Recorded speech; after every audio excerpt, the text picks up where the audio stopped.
അസ്സലാമു അലൈക്കും വറഹ്മത്തുള്ളാഹ്. പ്രിയമുള്ള ശ്രോതാക്കളെ, സഹോദരന്മാരെ, സഹോദരിമാരെ, പുതിയൊരു വീഡിയോയിലേക്ക് എല്ലാവർക്കും സ്വാഗതം.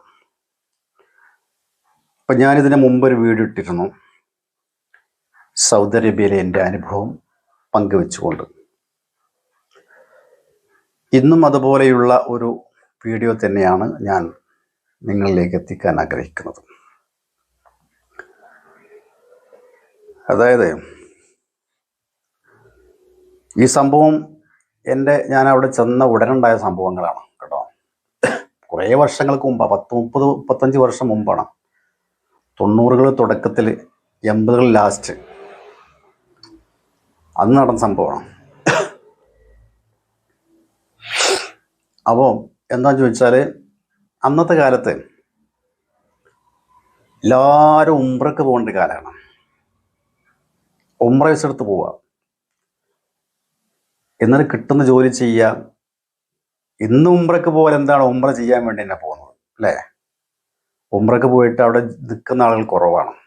ഏതെങ്കിലും ഒറ്റപ്പെട്ട സംഭവമൊക്കെ ഉണ്ടാവും. പക്ഷെ അന്നങ്ങനെയല്ല. അന്ന് ഉംറ എന്ന പേരിൽ അവിടെ ജോലി ചെയ്യാനാണ് പോകുന്നത്. കാരണം വിസക്ക് കുറേ പൈസ വേണം. ആ പൈസ ആളുകൾ കയ്യിലുണ്ടാവില്ല. പിന്നെ വിസ കിട്ടാൻ പ്രയാസമായിരിക്കും. അപ്പോൾ അങ്ങനെ ഒരു കാലഘട്ടമാണ്. എല്ലാവരും ഉംറയ്ക്ക് പോകുന്ന കാലഘട്ടമാണ്. കുറഞ്ഞ പൈസ ഉള്ളൂ. അന്ന് വലിയ സംഖ്യയാണ്. എന്നിരുന്നാലും ഇപ്പം പറയുമ്പോൾ വളരെ തുച്ഛമായ സംഖ്യയാണ്. അന്ന് 7,000-7,500 റുപ്യയാണ്, ഇന്ത്യൻ രൂപയാണ് ഉംറ വിസ എടുത്ത് പോകാൻ. ഇന്ന് 10-50 റുപ്യ വേണമല്ലേ, 50,000 ഒക്കെ വേണം. കറക്റ്റ് എനിക്കറിയില്ല, എൻ്റെ ഓർമ്മ അങ്ങനെയാണ്. പിന്നെ വേറെ ഒരു ഓപ്ഷൻ ഉള്ളത് ഹജ്ജ് വിസ എടുത്ത് പോകാനാണ്. ഹജ്ജ് വിസക്ക് അന്ന് ഇതിൻ്റെ ഇരട്ടി 14,000 റുപ്യ വേണം. അപ്പം അങ്ങനെ ഞാനും ആ കൂട്ടത്തിൽ എന്ത് ചെയ്തു, ആ കാലഘട്ടത്തിൽ ഹജ്ജ് വിസ എടുത്ത് പോയി. ഉള്ളതുപോലെ പറയണല്ലോ, ഉംറക്കല്ല ഞാൻ പോയത്. കാരണം എന്താ വെച്ചാൽ, ഉംറക്ക് പോയാൽ പിന്നെ നമുക്കവിടെ 15 ദിവസം നിൽക്കാനേ പറ്റുള്ളൂ. 15 ദിവസം ഇന്നത്തെ മാതിരിക്ക് തന്നെ 15 ദിവസം നിൽക്കുക. അതിൻ്റെ ഇടയിൽ അത് കഴിഞ്ഞാൽ പിന്നെ ഇങ്ങോട്ട് മടങ്ങണം. ആ 15 ദിവസം കൊണ്ട് നാട്ടിലേക്ക് മടങ്ങണം. അതാണ് നിയമം, ഇന്നത്തെ പോലെ തന്നെ. അതേ സ്ഥാനത്ത് ഹജ്ജ് വിസ എടുത്ത് പോയാൽ നമുക്ക് എന്ത് ചെയ്യുക, ഹജ്ജ് കഴിയുന്നവരെ അവിടെ നിൽക്കുക. അപ്പോൾ 2-3 മാസം കിട്ടും. അതിൻ്റെ ഇടയിൽ നല്ല ജോലിക്ക് കിട്ടുകയാണെങ്കിൽ അങ്ങനെയാണ് സീറ്റിങ് പോകുന്നുള്ള ഉദ്ദേശത്തിൽ അങ്ങനെയും ചില ആളുകൾ പോകാറുണ്ട്. ഞാൻ ഹജ്ജ് വിസ എടുത്താണ് പോയത്, അന്നത്തെ 14,000 റുപ്യ ചിലവാക്കിയിട്ട്. ചുരുക്കി പറഞ്ഞാൽ, അങ്ങനെ ഞങ്ങൾ, എൻ്റെ കൂടെ 2 സുഹൃത്തുക്കളുണ്ട്. എൻ്റെ നാട്ടുകാരായ 2 സുഹൃത്തുക്കളുണ്ട്. ഞങ്ങൾ 3 ആളും കൂടെ ഇവിടുന്ന് പിന്നെ എങ്ങനെ പോകുന്നത് അറിയാങ്ങൾ. ഇന്നത്തെ മാതിരി അന്ന് കരിപ്പൂരൊന്നുമില്ല. കരിപ്പൂർ വിമാനം പോകുന്നുണ്ടോ എനിക്കറിയാം. എന്താ, ഞങ്ങളന്ന് കരിപ്പൂർ കൂടിയല്ല പോയത്, ഞങ്ങളന്ന് ബോംബെയിൽ നിന്നാണ് പോയത്. അങ്ങനെ ബോംബെക്ക് എങ്ങനെ എത്തണം, ബോംബെക്ക് എത്തൽ തന്നെ എങ്ങനെയാണ്, ആദ്യം കോഴിക്കോട് പോയി, കോഴിക്കോട് നിന്ന് പിന്നെ ട്രെയിനിന് പോയി ബോംബെയിലേക്ക്. അങ്ങനെയൊക്കെയാണ് പോകുന്നത്. ചുരുക്കി പറഞ്ഞാൽ ഞങ്ങൾ ജിദ്ദ എയർപോർട്ടിൽ ചെന്നിറങ്ങി. അപ്പം ശരിക്കും ഞങ്ങൾക്ക് എന്താ, ഇതിൻ്റെ തുടക്കാർ അവരും ഹജ്ജ് വിസ തന്നെയാണ്. ഓക്കെ. അപ്പം ഞങ്ങൾക്ക് എന്ത് വേണമെന്ന് ചോദിച്ചാൽ, ഞങ്ങൾ അവിടെ മുത്തവഫ് എന്ന് പറഞ്ഞ സംവിധാനമുണ്ട്. അതായത് ഹജ്ജ് വിസ എടുത്ത് വരുന്ന ആളുകളെ അവരെ സർക്കാരിൻ്റെ വണ്ടിയിൽ കയറ്റിയിട്ട് നേരെ അവർ മക്കത്തേക്ക് കൊണ്ടുപോകും. അങ്ങനെ അവരെ അണ്ടറിൽ തന്നെ ഹജ്ജ് ചെയ്യിപ്പിച്ചിട്ട് ഇങ്ങോട്ട് തിരിച്ച് എയർപോർട്ടിൽ കൊണ്ടുവന്നാക്കും. അതാണ് മുത്തവഫിൻ്റെ സിസ്റ്റം. ഞങ്ങൾ ശരിക്കും അങ്ങനെയാണ് പോകേണ്ടത്, അവരെ സർക്കാരിൻ്റെ വണ്ടിയിൽ. പക്ഷെ സർക്കാരിൻ്റെ വണ്ടിയിൽ പോയാൽ ഞങ്ങൾക്ക് എന്ത് ചെയ്യാൻ കഴിയില്ല, അവിടെ നിൽക്കാൻ കഴിയില്ല, ഹജ്ജ് ചെയ്യാൻ മാത്രമേ കഴിയുള്ളൂ. അപ്പം ഞങ്ങൾ എന്ത് ചെയ്തു, ഏത് ചെയ്യുന്നറിയോ, പിന്നീട് ഞാൻ ഹജ്ജ് ചെയ്തു കേട്ടോ, വേറെ വിഷയം. അങ്ങനെ ഞങ്ങൾ എന്ത് ചെയ്തു, പിന്നെ കാരണം പറയുന്നത് വെച്ചാൽ, ജപങ്ങളും ഇങ്ങനെ ഹജ്ജിന് പോയി കണ്ട് അങ്ങനെ ചെയ്ത് മോശം ചിന്തിക്കാൻ ധാരണ. അതുകൊണ്ട് ഞാൻ അങ്ങനെ പറയാൻ കാരണം. പിന്നെ അൽഹംദുലില്ലാ ഹജ്ജ് ചെയ്യാൻ സാധിച്ചു. ഒരു പ്രാവശ്യമല്ല, എണ്ണവും ഞാൻ പറയുന്നില്ല. ഓക്കെ. എന്തായിരുന്നാലും ഞങ്ങൾ എന്ത് ചെയ്തു വെച്ചാൽ, ഞങ്ങൾക്ക് ഇവിടുന്ന് എയർപോർട്ടിലേക്ക് പുറത്തിറങ്ങണം, ജിദ്ദയിലേക്ക് എത്തണം. ഇതാണ് ഞങ്ങളുടെ ലക്ഷ്യം. അപ്പോൾ ജിദ്ദ എത്തി കഴിഞ്ഞാൽ നമ്മുടെ നാട്ടുകാർ വേറെയും കുറേ ആളുകൾ അവിടെ ഉണ്ട്. അവരെ അടുത്തേക്ക് എത്തലാണ് ഞങ്ങളുടെ ലക്ഷ്യം. അതെങ്ങനെ പോകും, സർക്കാരിൻ്റെ അല്ലെങ്കിൽ അവിടുത്തെ പിന്നെ പോലീസിൻ്റെ ഒക്കെ കണ്ണ് വെട്ടിച്ചിട്ട് പോകണം. ഇവിടുത്തെ ചെക്കിങ്ങിൽ പെട്ട തീർന്നു. അപ്പോൾ ഇവരുടെ എൻ്റെ കൂട്ടത്തിലുള്ള ആളുകളുടെ ഒരു ബന്ധു അവിടെ എയർപോർട്ടിൽ വന്നു. കാരണം ഞങ്ങൾ അന്ന് അവിടെ ലാൻഡ് ചെയ്യും എന്നുള്ളത് അവനക്ക് വിവരം കിട്ടിയിട്ടുണ്ട്. അപ്പം അത് കാരണത്താൽ എന്ത് ചെയ്തു, അവരുടെ ബന്ധു ആ എയർപോർട്ടിൽ ഞങ്ങളെ അന്വേഷിച്ചുകൊണ്ട് വന്നു, ഞങ്ങൾ തെരഞ്ഞു കൊണ്ടുപോകാൻ വേണ്ടി വന്നു. അങ്ങനെ ചുരുക്കി പറഞ്ഞാൽ അവൻ്റെ വണ്ടിയിൽ കയറിയിട്ട്, പിക്കപ്പാണ്, അവിടുത്തെ നിസാൻ്റെ വണ്ടിയായിരുന്നു പിക്കപ്പ്, അതിൽ ഞങ്ങൾ കയറ്റി ഇരുത്തി. ഞങ്ങൾ അവൻ്റെ റൂമിലേക്ക് പോകണം, ജദ്ദയിലുള്ള അവൻ്റെ റൂമിലേക്ക് പോകണം. അങ്ങനെ വഴിയിൽ വെച്ച് വണ്ടി നിർത്തിയിട്ട് പറഞ്ഞു, കുറച്ചപ്പുറം ചെന്ന് കഴിഞ്ഞാൽ അവിടെ ചെക്കിംഗ് ഉണ്ട്, പോലീസ് ഉണ്ട്. അപ്പോൾ ഒരു കാര്യം ചെയ്യും, നിങ്ങളിവിടെ, ഞങ്ങൾ 3 ആളും ബാക്കിലായിരിക്കുന്നത്, നിങ്ങളൊരു കാര്യം എന്ത് ചെയ്യാം, അവിടെ കിടക്കുക. എവിടെ, പിക്കപ്പാണല്ലോ, അടിയിൽ ഇങ്ങനെ കിടക്കുക എന്ന് പറഞ്ഞാൽ കഴിയുന്ന രീതിയിൽ അങ്ങനെ കിടക്കുക. അപ്പോൾ ഞാൻ എന്ത് ചെയ്യും, നിങ്ങളുടെ മുകളിൽ ടാർപ്പായിടും, ഞാൻ പറയുമ്പോൾ മാത്രമേ നിങ്ങൾ എണീക്കാൻ പാടുള്ളൂ. Okay, no problem. അങ്ങനെ ചുരുക്കി പറഞ്ഞാൽ ഞങ്ങൾ അങ്ങനെ കിടന്ന് അവൻ ഞങ്ങളെ മുകളിലൂടെ ടാർപ്പായിട്ട് വിരിച്ച് മറച്ച് അങ്ങനെ കുറച്ച് കഴിഞ്ഞ ശേഷം പിന്നെ പറഞ്ഞു, അത് കഴിഞ്ഞു, പ്രശ്നമൊന്നുമില്ല, പോവാറുണ്ട്, ചെക്കിങ് ഒക്കെ കഴിഞ്ഞ് കാരണം. ചുരുക്കി പറഞ്ഞ് ഞങ്ങൾ പിന്നെ റൂമിലെത്തി. അങ്ങനെ കുറച്ച് ദിവസമൊക്കെ റെസ്റ്റ് എടുത്തു. പിന്നീട് ഞങ്ങൾ പണി കിട്ടണല്ലോ, ജോലി കിട്ടണല്ലോ. എന്ത് ജോലി നമ്മൾ എടുക്കുക, നമുക്ക് കാര്യമായിട്ടൊരു ജോലി അറിയില്ല. എന്ത് ജോലി അറിയാം, ഒന്നും അറിയില്ല. എന്തെങ്കിലും കിട്ടുന്ന ജോലി, വല്ല ഹോട്ടലിലോ അല്ലെങ്കിൽ വല്ല കടകളിലോ എന്തെങ്കിലും കിട്ടുന്ന ജോലി എടുക്കുക എന്ന് കരുതിയിട്ടാണ് ഞങ്ങളെ ലക്ഷ്യം. അല്ല, കാര്യമായൊരു ട്രേഡും ഞങ്ങൾക്കറിയില്ല, ഒരു ജോലി ഞങ്ങൾക്കറിയില്ല. അങ്ങനെ കുറച്ച് ദിവസങ്ങൾക്ക് ശേഷം ഞങ്ങൾ എന്ത് ചെയ്തു, പുറത്തിറങ്ങി. ഞങ്ങൾ 3 ആളും, കൂട്ടത്തിൽ വേറൊരാളും ഉണ്ട് കേട്ടോ. പിന്നെ അവിടെ കുറച്ച് പരിചയമുള്ള ഒരു മലയാളി തന്നെയാണ്. അവിടെ കുറച്ചു കാലം പരിചയമുള്ള ഒരു അവിടുത്തെ പഴയ ആളായ, പക്ഷെ അവൻ്റെ കയ്യിൽ വിസ ഒന്നുമില്ല. അവൻ ഞങ്ങളെപ്പോലെ ഉംറക്കാരൻ തന്നെയാണ്, വിസ ഇല്ലാത്ത ആളാണ്. അപ്പോൾ എന്തേ പറഞ്ഞത്, അവനും ഞങ്ങളൊക്കെ പാടെ കൂടിയിട്ട് ജോലി അന്വേഷിച്ച് പോവുകയാണ്. നടന്നാ പോകുന്നത്, വണ്ടിയൊന്നുമില്ല, കയ്യിൽ കുറഞ്ഞ ചില്ലറ കാശുണ്ട്, അത് ഇവിടുന്ന് കൊണ്ടുപോയത്. അവിടെ ഞങ്ങൾ ഒരു റുപ്യയുടെ ജോലി ഞങ്ങൾ ചെയ്തിട്ടില്ല. ഇവിടുന്ന് കൊണ്ടുപോയ കുറച്ച് ചില്ലറ കാശ് കയ്യിലുണ്ട്. അങ്ങനെ ഇതൊക്കെ വെച്ചിട്ട് ഞങ്ങൾ ഇങ്ങനെ നടന്നു പോവുകയാണ്, ജോലി അന്വേഷിച്ച് പോവുകയാണ്. ഭയങ്കര ചുട്ടുപൊള്ളുന്ന വെയിൽ, സഹിക്കാൻ കഴിയുന്നില്ല. എന്തായിരുന്നാലും ഞങ്ങൾ നടന്നു. വെയിലൊക്കെ സഹിച്ച് ക്ഷമിച്ച് ഞങ്ങൾ നടക്കുകയാണ്.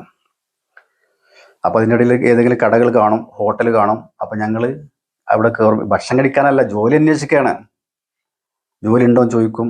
അപ്പോൾ ജോലി ചോദിക്കാനൊക്കെ ഞങ്ങൾക്ക് കണ്ടമുണ്ടൊക്കെ അന്ന് തന്നെ അറിയും, ഒക്കെ പഠിച്ചിട്ടുണ്ട് ആദ്യം തന്നെ. ഷുഗുൽഫീൻ ചോദിക്കും, അപ്പോൾ അവർ മാഫി എന്ന് പറയും. ഷുഗുൽഫീൻ ചോദിച്ചാൽ ജോലി ഉണ്ടോ എന്നുള്ളതാണ്. അപ്പോൾ അവർ മാഫി പറയും. അങ്ങനെ അവിടെ നിന്ന് ഇറങ്ങും, പിന്നെ വേറെ കടയിൽ കയറും. ചുരുക്കി പറഞ്ഞാൽ ജോലിയും ഞങ്ങൾക്ക് കിട്ടിയില്ലെന്ന്, എവിടെയും കിട്ടിയില്ല. പക്ഷെ ഞങ്ങൾ വീട്ടിങ്ങനെ നടക്കണം, നടന്ന് ഇങ്ങനെ ക്ഷീണിച്ച് ഞങ്ങൾ. എന്നിട്ട് ഞങ്ങൾ നടക്കലാണ്. അപ്പോൾ ഒരു പോലീസ് വണ്ടി ഇവിടെ വന്നു ഞങ്ങളുടെ അടുത്ത് കൂടെ പോയി പാസ് ചെയ്യണം. പക്ഷെ ഞങ്ങൾ കണ്ടപ്പോൾ നിർത്തി. അവർ സലാം പറഞ്ഞ, സലാം മടക്കി. സദീഖ് എന്താ വെച്ച്, എന്താ എവിടേക്കാ പോകുന്നുള്ള അർത്ഥത്തിലാണ് ചോദിച്ചത്. അപ്പം ഞങ്ങൾ കാര്യമായിട്ടൊന്നും മറുപടി പറഞ്ഞില്ല. അപ്പോൾ തായാലും ഇവിടെ വാറും തായാലും ഫേൻ ഇക്കാമ ചോദിച്ചു. ഇക്കാമ എവിടെയാണെന്നാണ് ചോദിക്കണത്. അപ്പോൾ ഈ ഇക്കാമ കിട്ടണമെങ്കിൽ എന്ത് വേണം, ഒറിജിനൽ വിസക്ക് പോകണം, എംപ്ലോയ്മെൻറ്റ് വിസക്ക് പോകണം. അങ്ങനെയുള്ള ആളുകൾക്ക് ഇക്കാമ ഉണ്ടാവുള്ളൂ. ഞങ്ങളെങ്കിൽ എന്താണ് ഒരു പാസ്പോർട്ട് മാത്രമേ ഉള്ളൂ, വേറെ ഒന്നുമില്ലല്ലോ. ഫേൻ ഇക്കാമ ചോദിച്ചു. മാഫി ഇക്കാമ ജവാസ് പാസ്പോർട്ട് കാണിച്ചിട്ടുണ്ടാകുന്നു. അങ്ങനെ പാസ്പോർട്ട് കൊടുത്തു. അപ്പോൾ അത് മനസ്സിലായതൊക്കെ ഞങ്ങൾ ഇങ്ങനെ ഇക്കാമില്ലാത്ത ആളുകളാണ് മനസ്സിലായി. എത്ര സയ്യാറാണ്, വണ്ടി കയറിയായിരുന്നു. എല്ലാവരും വണ്ടി കെട്ടിയിരുത്തി. അതോടുകൂടി ഞങ്ങൾ ഒന്നു പറഞ്ഞു, ഞങ്ങൾ ഉറപ്പിച്ചു നാട്ടിൽ എത്തി എന്നുള്ളത്. അങ്ങനെ ചുരുക്കി പറഞ്ഞാൽ ആദ്യം ഞങ്ങളോട് പേരൊക്കെ ചോദിച്ചു, ഓരോരുത്തരും പേര് ചോദിച്ചു. അപ്പോൾ അതൊക്കെ കുറച്ചൊക്കെ ഞങ്ങൾക്ക് അറിയും, മുമ്പ് തന്നെ അറിയും. എനിക്ക് കുറച്ചൊക്കെ അറിയും, ഇവിടെ തന്നെ പഠിച്ചു പോയതല്ലേ. പേര് ചോദിക്കണേ മനസ്സിലാവുന്നുണ്ട്. യഷിസ്മക്ക് എന്നാണ് ചോദിക്കണത്, യഷിസ്മക്ക് പേരെന്താന്നുള്ളത്. അതൊക്കെ പേരൊക്കെ എല്ലാവരും പേരും പറഞ്ഞു കൊടുത്തു. അപ്പോൾ മുസ്ലിം പേര് കേട്ടപ്പോൾ മുസ്ലിമാ തോന്നിയപ്പോൾ മുസ്ലിമാണോ ചോദിച്ചു. മുസ്ലിമാണ്. അങ്ങനെ പിന്നെ ഞങ്ങൾ ആദ്യം ഓനോട് പിന്നെ ആ പഴയ ആളുണ്ടല്ലോ, ഞങ്ങളെ കൂടെ ഉള്ള ഒരു പഴയ ആളുണ്ടെന്ന് പറഞ്ഞില്ലേ, ഓനോടാണ് ആദ്യം കൂടുതൽ സംസാരിക്കുന്നത്. കാരണം ഓനെ ശരിക്കും സംസാരിക്കാൻ അറിയും. അപ്പം അവരോടാണ് കൂടുതൽ സംസാരിക്കുന്നത് ആദ്യം. അങ്ങനെ ഓൻ പറഞ്ഞു മിസ്കീനാണ്, നാട്ടിലൊരു പണിയും കിട്ടാഞ്ഞിട്ട് വന്നതാണ്, അയ്യ വരെ വെറുതെ വിടണം, ഞങ്ങൾ ഒക്കെ പാവങ്ങളാണ്, മിസ്കീനാണെന്നൊക്കെ പറഞ്ഞ് അവൻ താന്നും കൂന്ന് പറയുന്നുണ്ട്. അതിലും പറഞ്ഞു ഇയാൾ എത്തില്ല, ഇഞ്ചി പോയിക്കോ പറഞ്ഞു. ഓനെ വിട്ടു. يلا روح انت شيخ كبير يلا امشي. ഓനെ വിട്ടു. പിന്നെ ഞങ്ങള് ഉണ്ട്, ഞങ്ങൾ 3 ആള്. അത് കഴിഞ്ഞിട്ട് പിന്നെ എന്നോടാ ചോദിക്കുന്നത്. പേരൊന്നുകൂടി ചോദിച്ചു, പേര് ഞാൻ പറഞ്ഞു കൊടുത്തു. പേര് എന്നോട് പറഞ്ഞ ഖുർആൻ ഓതാൻ അവർ വെച്ചു അറിയുന്നതാണ്. നമ്മളോട് പഠിച്ചു പോയ തല വിഷയമല്ലല്ലോ. ഖുർആൻ ഓതി കൊടുത്തു. പിന്നെ അതിലെന്നോട് പറഞ്ഞു പിന്നെ ഇനി പോയിക്കോണം. അങ്ങനെ എന്നെ വിട്ടു. അപ്പം എന്നെ ഇറക്കി വിടുമ്പോൾ ഞാൻ പോകുന്ന കണ്ടപ്പോൾ എൻ്റെ ഒപ്പമുള്ള ആളുകൾ അവർക്ക് സംസാരിക്കാൻ തന്നെ അറിയില്ല. അവർ കരയാൻ തുടങ്ങി. കരയാൻ പറഞ്ഞാൽ എടാ ഇജ്ജ് പോയി ഞങ്ങൾ എന്താ കേട്ടാ, ഞങ്ങൾക്ക് ഒന്നും അറിയില്ല, അവർ പറയുന്നത് ഞങ്ങൾക്ക് മനസ്സിലാവില്ല, എന്താ പറയണ്ട അറിയില്ല, ഞങ്ങൾ എന്താ പറയുക, ഇജ്ജ് പോലല്ലേ. ഞാൻ പറഞ്ഞു എനിക്കിവിടെ ഇരിക്കാൻ പറ്റില്ല, കാരണം പോലെ എന്നെ ഇറക്കി വിട്ടതല്ല, ഇനിയിപ്പോൾ ഇരുന്നാൽ അത് പ്രശ്നമായി. കാരണം അത് പറഞ്ഞ് ഞാൻ ഒന്നും നിങ്ങൾ പേടിക്കണ്ട, നിങ്ങൾ പോരിക്കാണ്ട് കണ്ട് ഒന്നും സംഭവിക്കുക, നിങ്ങൾ ബേജാറേണ്ട എന്ന് പറഞ്ഞ് ഞാൻ ഇവിടെ ഉണ്ടാവും എന്ന് കണ്ട്. അപ്പോൾ മറ്റൊരാളെ നിൽക്കുന്നത് എനിക്കറിയാം, ആദ്യം പോയ ആൾ. അങ്ങനെ അപ്പോൾ ഞാൻ പറഞ്ഞു നിങ്ങൾ പേടിയും പേടിച്ച് ഞാൻ എന്നോട് പറഞ്ഞ മാർക്കൊക്കെ നിങ്ങൾ പറഞ്ഞാൽ മതി, അല്ലെങ്കിൽ നിങ്ങൾക്ക് ഖുർആനൊക്കെ ഓതാൻ അറിയില്ലേ, ആർക്കാണ് ഓതി കൊടുത്താൽ മതി, എന്തിനൊക്കെയാണ് ഓതി കൊടുക്കുക, തന്നെ കിട്ടുന്നതൊക്കെ ഓതി കൊടുക്കുക, വിട്ടോളും തന്നെ. അങ്ങനെ ചുരുക്കി പറഞ്ഞ അതേമാതിരി ഓരോടും കുറേയൊക്കെ ചോദിച്ച് അറബിയിൽ ഖുർആനൊക്കെ ചോദിച്ചു. ആ കോലും അതേമാതിരി ഓതി കൊടുത്ത് ചുരുക്കി പറഞ്ഞ 4 ആളെയും വിട്ടു. അങ്ങനെ ഞങ്ങൾ എന്ത് ചെയ്തു, അൽഹംദുലില്ലാ റാഹത്തായി, സന്തോഷം കൊണ്ട് ഞങ്ങൾ തുള്ളിച്ചാണ്. കാരണം പോലീസിന്റെ ആദ്യം പിടുത്തത്തിന്റെ രക്ഷപ്പെട്ടല്ലോ. അങ്ങനെ അൽഹംദുലില്ലാ ഞങ്ങൾ പിന്നെ ഒരു പെപ്സിയൊക്കെ വാങ്ങി ഒക്കെ കുടിച്ചു. പിന്നീട് വീണ്ടും ഞങ്ങൾ നടക്കന്നെയാണ്. കാരണം ഞങ്ങളെ ജോലി കിട്ടണല്ലോ. കാരണം എല്ലാവരും കല്യാണം കഴിച്ച് കുടുംബ പ്രാരാബ്ദങ്ങളൊക്കെ ഉള്ള ആളുകളാണ്. അപ്പം വീട്ടിൽ എന്തെങ്കിലും അയച്ചു കൊടുക്കണ്ടേ, ഞങ്ങളെ ചിലവും കഴിയണം. ഏറ്റവും മിനിമം 300 റിയാൽ വേണം, അവിടുത്തെ റിയാൽ അവിടെ ജീവിക്കണമെങ്കിൽ, ഒരു മാസം ജീവിക്കണമെങ്കിൽ അതുണ്ടാക്കണ്ടേ, ഏറ്റവും ചുരുങ്ങിയത് വേണ്ടേ, അവിടെ ജീവിക്കാൻ പൈസ വേണ്ടേ. അപ്പം ഞങ്ങൾ ഇങ്ങനെ അന്വേഷിച്ച് നടക്കുകയാണ്, വീണ്ടും ജോലി അന്വേഷിച്ച് നടക്കുക തന്നെയാണ്. ഒരു ജോലിയും കിട്ടിയില്ല. പക്ഷെ വീണ്ടും കഷ്ടക്കാലത്ത് ചെന്ന് ചാടുന്ന വീണ്ടും വരെ മുന്നിൽ തന്നെയാണ്. അതിലൊരു ഓട്ടം, ഒരു പാച്ചിൽ ഞങ്ങൾ പാഞ്ഞിങ്ങനെ അവിടെ നിന്ന് കണ്ണം മുറുക്കിപ്പിച്ചൊരു പാച്ചിൽ, 4 ആളും ഒരു പാഞ്ഞിങ്ങനെ അവിടെ പിടിക്കുകയാണെങ്കിൽ പിടിക്കട്ടെ ഞങ്ങൾ പാഞ്ഞിട്ട് റൂമിലെത്തിയിട്ടാണ് ഞങ്ങൾ നിന്നത്. ഭയങ്കര ഇപ്പോഴും ഓർക്കും ഞാൻ ആ പാഞ്ഞ രംഗമൊക്കെ. എപ്പോഴും ഞങ്ങൾ പറഞ്ഞ് ചിരിക്കാറുണ്ട് നമ്മളെ അന്നത്തെ സുഹൃത്തുക്കൾ. ഇപ്പം അവരൊക്കെ നാട്ടിൽ തന്നെയാണ്. അപ്പോൾ അങ്ങനെയാണ് അവിടുത്തെ അവസ്ഥ എന്ന് പറയാം. ഇൻഷാ അല്ലാഹ് അതിനുശേഷം പിന്നെയും കുറേ സംഭവങ്ങളൊക്കെ ഉണ്ട്. ഇൻഷാ അല്ലാഹ് അത് നമുക്ക് വേണമെങ്കിൽ അടുത്തൊരു വീഡിയോയിൽ പങ്കുവെക്കാം. അസ്സലാമു അലൈക്കും വറഹ്മത്തുള്ളാഹി തആല വബറകാതുഹു.